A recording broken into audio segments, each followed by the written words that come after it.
دوستو جس قسم کا اسلام آج کل اسلامی جمہوریہ پاکستان میں فالو کیا جاتا ہے، اس قسم کے اسلام کی آفر اگر مشرکین مکہ کو بھی کروائی جاتی تو وہ یقیناً بخوشی اسلام قبول کر لیتے۔ مشرکین مکہ کو اسلام قبول کرنے میں ذرہ برابر بھی پریشانی نہ ہوتی اگر ان کو اس بات کی یقین دہانی کروائی جاتی کہ آپ کی سرداری ایسے ہی ٹھاٹ باٹ سے قائم رہے گی، آقا غلام کا رشتہ بھی جوں کا توں رہے گا، آپ کو اپنے عزیز و اقارب اور اپنے من پسند لوگوں کو اعلیٰ عہدوں پر فائز کرنے میں کوئی دقت نہیں ہوگی، کسی قسم کی غیر انسانی غیر اخلاقی سرگرمیوں کی کوئی روک تھام نہیں ہوگی، چوریاں اور ڈاکے مارنے کی اجازت بھی دی جائے گی، بلکہ جو جتنا بڑا چور چکری اور ڈاکو ہوگا اسے ریاست کی طرف سے اتنا ہی بڑا منصب بھی دیا جائے گا۔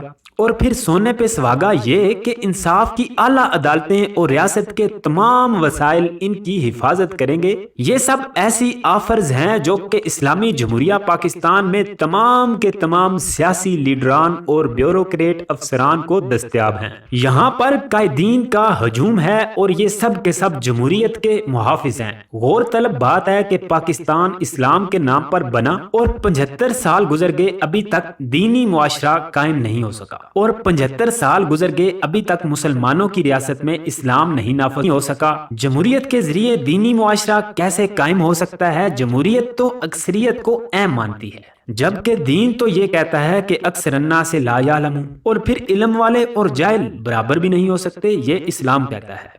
دینی حکومت دراصل اللہ کی حاکمیت کا نام ہے، جبکہ جمہوری حکومت میں سب سے فائنل اور بڑی اتھارٹی عوام کو مانا جاتا ہے۔ دینی حکومت میں اللہ تعالیٰ کا حکم چلتا ہے، جبکہ جمہوری نظام میں لوگوں کی اکثریت کا حکم چلتا ہے۔ اگر لوگوں کی اکثریت اللہ کی ذات کا انکار کر دے تو اللہ پھر بھی اللہ ہی ہے، اللہ تو پھر بھی اللہ ہے۔ اللہ کے تمام رسول پیغمبر بھی جمہوری طریقوں سے آزاد ہیں۔ دوستو آخر کیا وجہ ہے کہ پاکستان جب سے بنا ہے دن بدن اس کے حالات بد سے بدتر ہوتے جا رہے ہیں؟ ہر آنے والی جمہوری حکومت اپنے 5 سال سابقہ حکومتوں کی پالیسیوں کا رونا روتی ہے، جبکہ اپوزیشن میں بیٹھے جمہوری سیاستدان تمام مسائل کا حل صاحب اقتدار پارٹی سے چھٹکارا حاصل کر لینے میں ہی بتاتے ہیں، اور ٹی وی چینل جھوٹ پھیلا کر خوب عوام کو بے وقوف بھی بناتے ہیں۔ ایز اے پاکستانی میرے ذہن میں ایک سوال پیدا ہوتا ہے کہ جب سے پاکستان آزاد ہوا ہے پاکستان پر بیرونی قرضوں کا حجم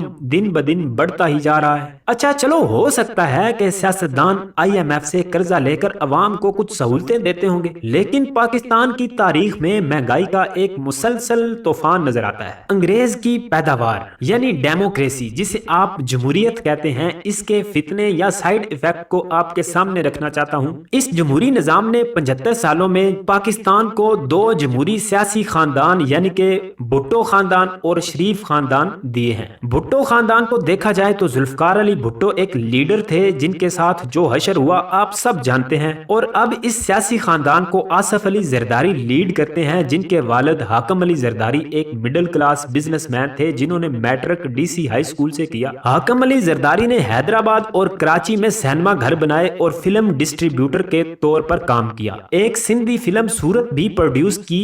بزنس سے ترقی کرتے کرتے سیاست میں آئے اور 3 بار قومی اسمبلی کے ممبر منتخب ہوئے۔ نیب نے یعنی کہ قومی احتساب بیورو نے ان کے خلاف آمدن سے زیادہ اثاثے رکھنے کا ریفرنس دائر کیا، جس میں فرانس کے شہر نارمینڈی میں ان کا خریدا گیا $724 ملین کا ایک بنگلہ بھی شامل تھا۔ عدالت نے 5 سال بامشقت قید کی اور 18 ملین روپے کے جرمانے کی سزا سنائی، لیکن بعد میں صاحب بہادر کی صحت خراب ہونے کی وجہ سے عدالت نے 2007 میں دوبارہ فیصلہ سنایا، اسی کیس پہ نظر ثانی کی اور ان کے گھر کو ہی سب جیل قرار دیا اور انہوں نے یہ قید کی سزا اپنے گھر میں ہی کاٹی۔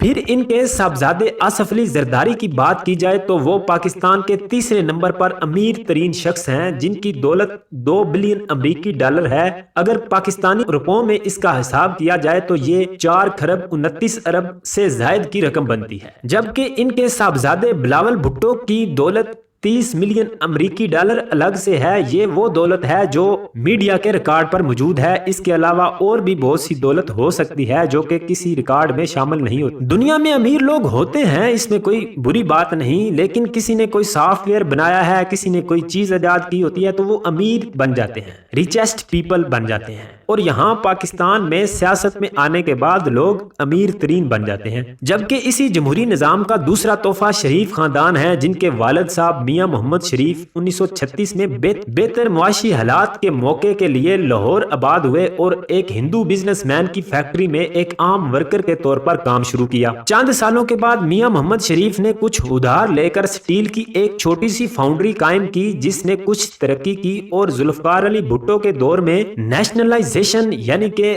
صنعتوں کو قومیانے کا قانون بنایا تو ان کی یہ سٹیل فیکٹری گورنمنٹ کی مالکیت میں چلی گئی۔ اس کے بعد ضیاء الحق نے جب مارشل لا لگایا تو انہوں نے دوبارہ سٹیل فیکٹری ان کے حوالے کر دی اور میاں محمد شریف کے بیٹے نواز شریف کو پنجاب کا وزیر خزانہ لگا دیا۔ بعد میں نواز شریف نے مسلم لیگ نون کی بنیاد رکھی اور 3 بار جمہوری نظام نے انہیں وزیر اعظم بنایا۔ اس کے علاوہ اس خاندان یعنی نواز شریف، شہباز شریف اور ان کے تیسرے بھائی عباس شریف نے 30 سال تک پاکستان کے سب سے بڑے صوبے یعنی کہ صوبہ پنجاب پر حکومت کی۔ تو ہوا کیا دوستو، اب نواز شریف کا شمار بھی پاکستان کے 5ویں نمبر پر امیر ترین بزنس مین اور سیاستدانوں میں ہوتا ہے۔ ان کی کل دولت 1.5 بلین امریکی ڈالر ہے، جو کہ اس وقت پاکستانی 3 خرب 22 ارب سے زیادہ روپے بنتے ہیں، جبکہ ان کے باقی بھائیوں کے اثاثے اس کے علاوہ ہیں۔ اب تو مزید ان کے بیٹوں کی بھی اپنی شوگر ملیں ہیں۔ باقی بھی 97% جمہوری نظام کے پاکستانی سیاستدانوں کی کہانی ایسی ہی ہے دوستو۔ آپ خود ہی دیکھ لیں کہ یہ سیاستدان جو قرضہ لیتے ہیں امریکہ سے، اس کا فائدہ عام عوام کو کیا ہوتا ہے اور کتنا ہوتا ہے۔ ہاں، قرضہ واپس کرنے کے لیے غریب عوام کو ٹیکس کی چکی میں خوب رگڑا جاتا ہے۔ مہنگائی کے طوفان میں غریب عوام کو اپنے پیٹ کے ایسے لالے پڑتے ہیں کہ نہ تو ان کو سیاستدانوں کے کبھی چکر سمجھ آتے ہیں، اور زیادہ تر عوام تو اس جمہوری نظام سے نا امید ہو کے بس یہی کہہ دیتی ہے کہ جس کی بھی حکومت ہو عوام کا یہی حال ہونا ہے۔ ابھی حالیہ آپ دیکھ لیں بلوچستان میں سیلاب زدگان کی صورتحال سب کے سامنے ہے۔ یہ سیاستدان بڑی مشکل سے اپنا قیمتی ٹائم نکال کے بلوچستان میں جاتے ہیں اور وہاں متاثرین کے ساتھ اپنی ویڈیو اور فوٹو شوٹو بنواتے ہیں، اور پھر ان بچاروں کی وہی سسکیاں اور بے یار و مددگار۔ اصل میں یہاں پر عدل و انصاف کا ایسا معیار ہے کہ اگر کسی کو آم توڑنے کی اجازت دی جائے تو وہ پورا کا پورا درخت ہی لے اڑتا ہے۔ اگر کسی چور کو بچانا ہو تو جج صاحبان اعلیٰ ذہانت،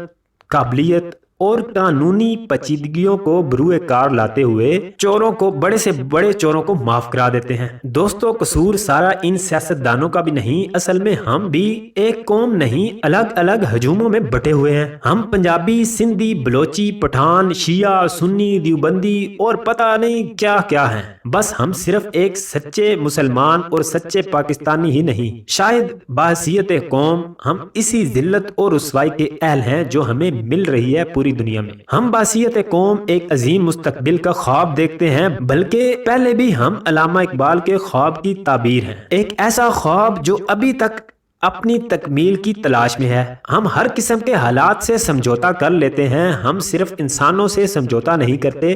ہم اصول بیان کرنے والی قوم بن چکے ہیں، دوسروں کو اصولوں کی تعلیم دیتے ہیں، معلم کے لیے عمل ضروری نہیں سمجھا جاتا۔ ہم حقیقت بیان کرتے ہیں اور سننے والے اسے آگے بیان کرتے ہیں، اسی طرح بیان جاری رہتا ہے اور عمل تو بس کہیں گم ہو جاتا ہے۔ عمل تو سب کے سامنے ہے، آپ خود دیکھ سکتے ہیں۔ پاکستانی عوام بھی دھت مت چور سپائی پروگرام ہے۔ بھائی کوئی پوچھے ان جمہوریت کے ٹھیکیداروں سے، ان سپہ سالاروں سے جن کے اشاروں پر حکومتیں چلتی ہیں، کہ اس جمہوری نظام نے 75 سالوں میں پاکستان کو کیا دیا ہے۔ IMF سے قرضہ لے کے پاکستانی سیاستدان بیرون ملک اپنے بزنس اور جائیدادیں بناتے ہیں، اور پھر قرض کو واپس کرنے کے لیے عوام پر بھاری بھاری ٹیکس لگایا جاتا ہے۔ واہ سبحان اللہ، کوئی تو ہو جو ان سے پوچھے۔ دوستو، جس مقصد کے لیے ہمارے بڑوں نے قربانیاں دے کر یہ وطن حاصل کیا تھا، میری اللہ سے دعا ہے کہ اللہ رب العزت پاکستان کو اس مقصد میں کامیاب کرے، ہمیں صحیح معنوں میں امت مسلمہ بننے کی توفیق دے۔ اگر میری بات